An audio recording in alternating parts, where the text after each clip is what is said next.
to Be an Anti-Racist by Ibram X. Kendi. Tonight we really have an interesting group of panelists, and we just want them to introduce themselves to you by telling us your name and maybe a little bit about what you do. And we'll start with you, Reverend Dr. Dave Kivett. I'm Dave Kivett. I'm one of the pastors at Cedar Heights Community Presbyterian Church in Cedar Falls, and I'm active with the Cedar Valley Interfaith Council. All right. Naomi McCormick. I'm Naomi McCormick. I'm a member of Sons of Jacob Synagogue, and I'm on their board. I'm active in the Cedar Valley Interfaith Council, and I'm a retired clinical psychologist. Fabulous. Reverend Thomas Flint. Yes, good afternoon. Good evening. I'm the pastor of Payne AME Church here in Waterloo, and I'm part of the Ministerial Alliance here in Waterloo. Reverend Dr. Belinda Creighton Smith. Thank you. Hello, my name, as he mentioned, is Pastor Belinda Creighton Smith. I am pastor of Faith Temple American Baptist Church in Waterloo, Iowa, member of the Waterloo community, social activism my entire life, and I'm also an instructor at the University of Northern Iowa.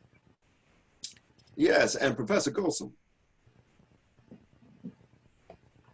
Hello, my name is Gulsum Küçüksarı. I teach history at UNI and also Wartburg Seminary.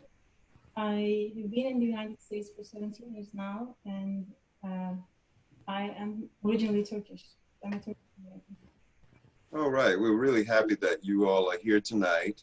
And as we've already mentioned, we're using the book, How to Be an Anti-Racist. We've already had a slice of our educational leadership.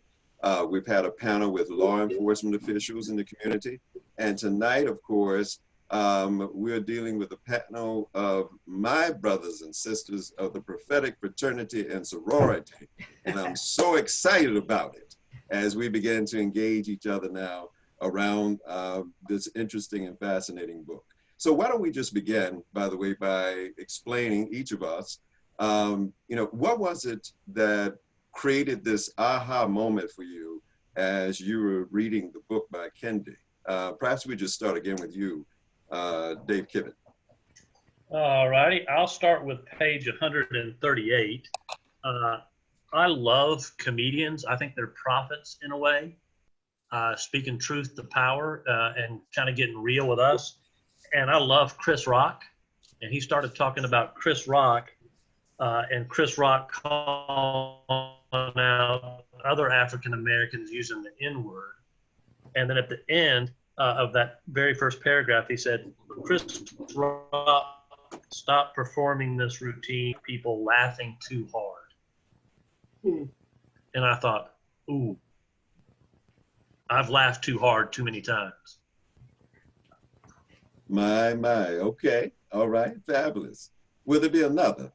Reverend Flint, did you have an aha moment as you were reading through this book? Oh, yes, I had several aha moments. But I was just thinking, one of them was talking about the behavior. It was on page 104 when he was talking about a king. He said, we must no longer be ashamed of being Black. And then he talking about as long as the mind is enslaved, the body can never be free. And I thought it was very interesting. As long as, if you can be enslaved, if the mind is enslaved, then you're enslaved. And about how do we get free? That means we have to make sure that our minds are not enslaved. And that's a challenge. But I think that's a positive thing to do, is that how do we keep our minds from being enslaved from what's going on? So I thought that was an aha moment for me. Fabulous. Fabulous, fabulous. Same question, Professor Golsom. Can you share? What was an aha moment for you? Yes, like Reverend Flint, I actually had a lot of aha moments in this book, and I particularly want to make a comparison because it is going to actually bring a different perspective here. So I'd like to make this comparative perspective. So my aha moments, I found many similarities between the feelings of inferiority, double consciousness among the Black community in the US, the inferiority complex, the double consciousness created in the minds of many Middle Easterners, myself included, throughout the long history of the Western colonization in the Middle East and Africa. So my aha moments or like the blacks on the black crime. So you have the same thing, you know, Middle Easterners on Middle Easterners, like Muslims on Muslims, you know, making these kind of criticism, but not always very constructive criticism. And also like at some point, you know, Candy says you like being black, but you don't want to look black because, you know, people ascribe different attitudes to you and you don't like that things. So it is the very same thing, like you like being a Muslim, but sometimes you don't want to look like Muslim because you know that people are going to put you in a box and they are going to degrade you and tell you things or think about you different ways. So whenever like I visited Turkey, some of my friends would tell me, the ones that are more westernized because of what they've thought is more civilized, you know, they would tell me, you have been in the States for too long, but you're still the same. What they mean is like, you're still wearing the hijab, you know, so this is very uncivilized. You should have been doing better. And like changing, like the blacks, you know, they are trying to change their, you know, hair, the skin color that he's referring to. So, I mean, these are like great comparisons and they were all aha moments for me. Well, good. Well, fabulous. Well, we're certainly going to come back to you and pick up on some of that you just mentioned. Naomi McCormick, aha moment? There are a lot, particularly because I'm a psychologist. And the one as a psychologist that really grabbed me was the statement on page 101 that one of the most effective racist policies ever devised to degrade Black minds and legally exclude Black bodies, reinforcing the old racist ideas of Black intellectual inferiority, which of course comes from psychological testing. And the eugenicists, these were people who believed that they needed to purify the race, who devised psychological testing, were the people I was taught about as an undergrad and as a graduate student. So Louis Terman, who created the first IQ test for Americans, who said that the tests would reveal enormously significant racial differences in general intelligence, which cannot be wiped out by any scheme of mental culture. Eugenicist Carl Brigham, who tested 1.7 million US soldiers during the First World War, claiming there was a racial scoring gap, which was evidence of genetic racial hierarchy. And what's not in the book, which I also know, is that that was a reason to keep out immigrants. And that speaks to things that Gulsum talked about as well. You know, they would give immigrants this test and they didn't know English very well or couldn't understand the instructions very well. And then that was evidence that these immigrants were not fit to be in America. And then, of course, we all know about Shockley and Jensen, who claimed that there were differences in achievement tests, which were proof of racial differences in hereditary intelligence. But even programs that are supposedly well-intentioned, like No Child Left Behind and President Obama's Race to the Top, all were misguided. And so they were not paying attention to the behavioral racism, which is not because of achievement, but because of a lack of opportunity and poor funding of schools. Wow. Wow. Thank you, Dr. McCormick. And Belinda Creighton-Smith. Yeah. Yes. And did you have a specific aha moment that you want to talk about? Well, there were a number of aha moments. There were a number of moments when, as he was saying what he was saying in the book, I was saying it at the same time. And it's like, wow, I was saying this at the same time. Some of those issues were the kinds of questions that I pose to the way that we do a lot of things in this country, a lot of things. And so I guess can just add to what Naomi was saying here as she talked about the achievement gap and the No Child Left Behind and all of those racist ideas. And as he talked about these ideas, he said, what if, could you please pose it? What if the intellect of a low testing Black child in a poor Black school is different from and not inferior to? Initially, I had an issue with that, but then I remember when I was growing up as a child and my mother was saying things to us about the cultural ignorance of these standardized tests, is what she called it, the cultural ignorance of these standardized tests, which I thought was interesting. because she said these tests were standardized on white, European children, pretty much middle-class children, and that test does not adequately assess your level of intelligence, your intellect, your cultural intellect or your academic intellect, right? And so when he was asking, and then I thought about this, I said, well, what these children who, if they came into the Black community, into the schools that these children were going to, and they were, I'm sorry, you all. I feel like we're watching CNN. I know, right? And they were quizzed on some of the things that these children knew and that these children encountered on a day-to-day basis, they would fail that test.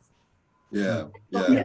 So, and that's what he's saying here, that our children, so that's it for now. Well, I think it's special because that is especially interesting though, because Kendi himself acknowledged that he did not do so well on the SAT. And today we are reading Kendi's books. So obviously there's something about the test perhaps that might be off just from practical experience as we even think about the brilliant mind of Kendi himself. Mm-hmm. But anyway, David Kivett, so what else stood out to you that you want to talk to or address tonight? A couple of other things. On page 142, I thought it was interesting. One line there said, ironically, the only way that white power can gain is by convincing us that white people already have all the power. I've always understood racism by the classic definition of prejudice plus power. Mm-hmm. And so a number of people were really bothered by this chapter when he talked about how Black people could be racist. Yeah. And how Black people in positions of power did not use that power to combat racism. And he gives the example of having a difficult time standing up for what's right, or Clarence Thomas in the Shelby Holder decision that rolled back civil rights, so that now after the Shelby Holder decision, 26 states have made it more difficult to vote. 26 states have made that's it more incredible. difficult That's to incredible. Vote. Voter fraud is a fraud. Voter suppression is real when there are 26 states finding ways to make it more difficult. That's one point. The other point I go back to is the whole idea of color and being beautiful. So Black is beautiful, whether Stokely Carmichael said it or Stephen Biko said it, is something we've struggled with. So I'm starting to use more and more the phrase, instead of talking about white fragility, talking about white normalcy. Because white normalcy, because white men are establishing a definition of normal. This is what it means to be beautiful by our standards. This is what it means to be intelligent by our standards. This is what it means to be respectful by our standards. So we keep creating the yardsticks for everybody else. And we got to realize there are more yardsticks than the one that the white, straight, Christian man came up with. Absolutely. And I don't know, there was something just a little bit with your sound, Dave. So I don't know if that's something that you can work out in the interim or what. But Reverend Flint, did you have a reaction? I'm on vacation in a hotel room, so it doesn't work out well. Oh, okay. Okay. You probably get some feedback from some of your congregants about this after the fact. But anyway, Reverend Flint, did you have a guttural reaction? I thought you responded to something that he was saying. Dr. Smith can go on, because she was. Oh, okay, Dr. Smith. I was saying, are we going to talk to each other? Because I was the whole, I still don't. But that's fine. I will help referee if you all want to jump in like that. Just be sensitive to the fact that we've got about 14 minutes. And so I pull out the whistle and I'm going to let you all go at it. Okay. So Dr. Smith, go ahead. No, I just wanted to say, I still beg to differ with his definition of racism. I still have issues with it, especially given that we're trying to work together to come up with one specific definition that encapsulates, that nuances all of the ramifications that this system has. And so we've got folks from Dr. Bell, Derek Bell. We've got folks from Stefanik, and we've got folks from Claude Anderson, and we've got D'Angelo, we've got Tatum, we've got all these, even Fierro, who talks about this whole notion of power and oppression and systematic systems of racism and systems of oppression, and what tends to happen to people who are oppressed in those systems. And we do develop this dual consciousness, this dual mindset that keeps us in a position where we're warring within ourselves, and we war within ourselves, right, amongst ourselves. But so I still beg to differ with that definition. Okay, the definition being that Black people can be racist? They can be racist, they can be bigoted, they can be mean-spirited, they can endorse racist ideology and use it to oppress their own people. Right. Okay, but they do not have, they lack, and it's not that we lack the power, because if we lack the power, we would not have made it across the middle passage. We would have died, right? We would have died, but it's obvious that we have the power and the resiliency to survive these 500 years of trauma that we've encountered, right? Trauma that has not been passed on genetically, right? But trauma that we have learned to mitigate for, right? And to come up with other ways to navigate the society in which we live. So I would love to talk with him. But anyway. Oh, yeah. But you probably will get that chance, because I think they're working on setting up a conversation with Dr. Kendi at the end of the book read. Yeah, some of our people who are at UNI. By the way, I just want to acknowledge Win Culpeper Berry, the CDO at UNI, and his role in spearheading this community-wide effort. And of course, we want to recognize the community collaborative. I mean, we're talking about some brilliant men and women who are experts, lay people who are working behind the scenes, and they bring a labor of love to this great effort that we're all enjoying tonight. So, kisses to all of you all who are watching. Now, Reverend Flint, you seem to get excited when Dr. Smith said that Black people can't be racist. I would like for you to go ahead and further elaborate, because all of our white brothers and sisters and other people to boot have a problem with you saying that Black people can't be racist. No, I was thinking about that because I hadn't thought of it like that. Mm-hmm. You know, when I read, I said, is it possible? Yeah. You know, I'm just thinking, is it possible? Then I began to examine myself, and even over the years, what I say, how I say it.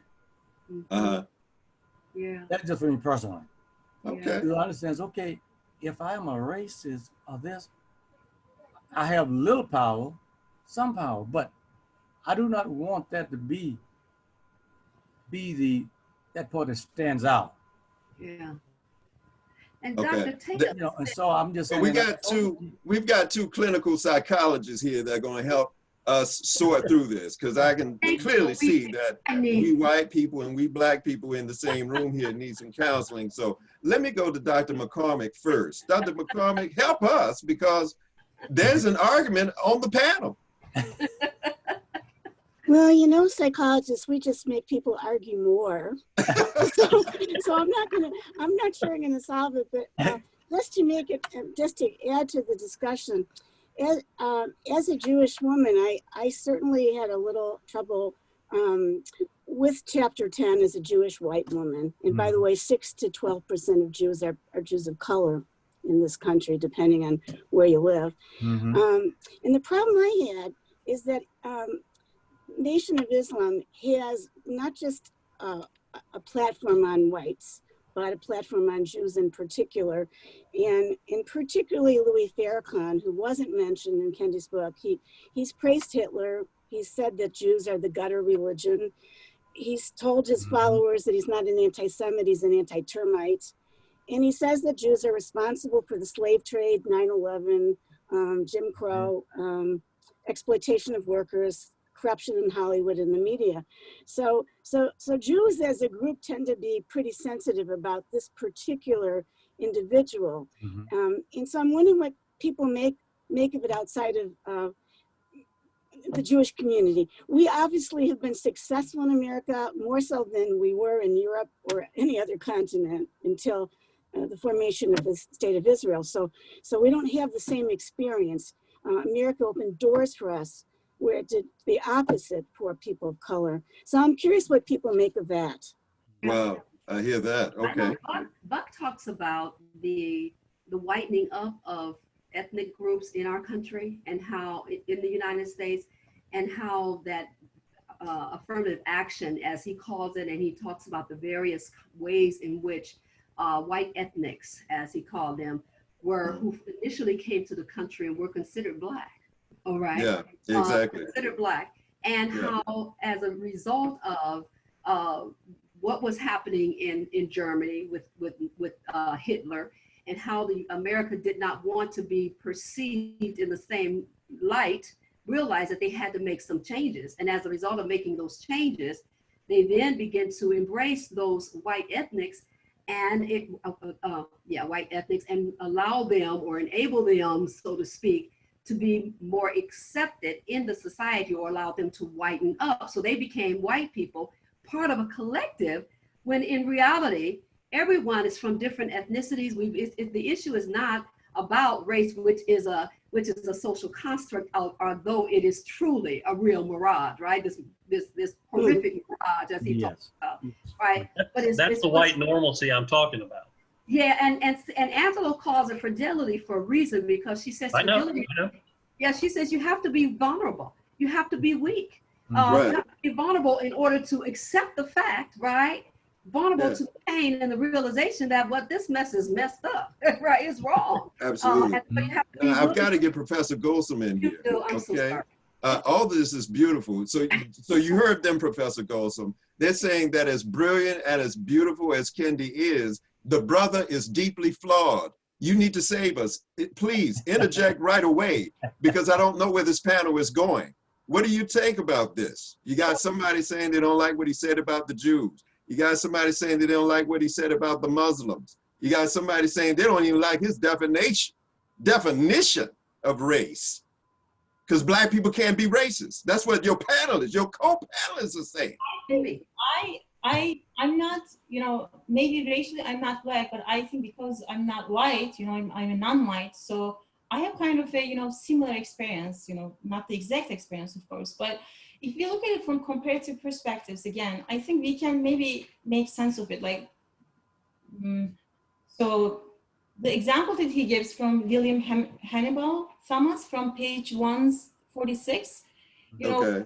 he told, he wrote in his book, Blacks are intrinsically inferior type of humanity. Mhm. And he's actually becoming like a native informant on Africans, or he knows not even whites, even Blacks are talking badly about their people. So he wanted to secure white patronage on himself. And, we had this was another aha moment for me, because we have very similar characters.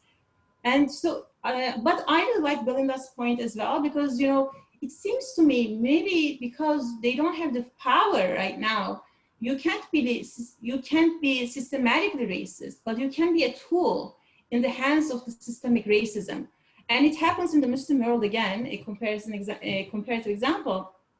So there are women who are actually getting awarded by like Times Magazine, Oprah Winfrey's magazine, or universities like New York University, Stanford, Harvard University, for being for their moral courage and commitment to women's rights, like Muslim women's rights. And what they actually say in their narratives, they're reducing all Muslim women to victims of violence and abuse, and how their journey, their journey from the inside was a journey from the bondage of Islam to the liberation of the West. And these people are enjoying, it is hard to believe, but they are enjoying very nice positions, at universities without a PhD, and it just tells me, that can happen because they have the white patronage, and it speaks for their benefit.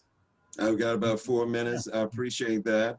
And so I guess I want to get a final thought from all of you all, because our readers are waiting on tiptoes of anticipation to get into their book reads and reflect upon what you all have said here tonight. So are you saying to these people who are getting ready to embark on another section of the book that Kendi's definition of racist as those who are not looking to,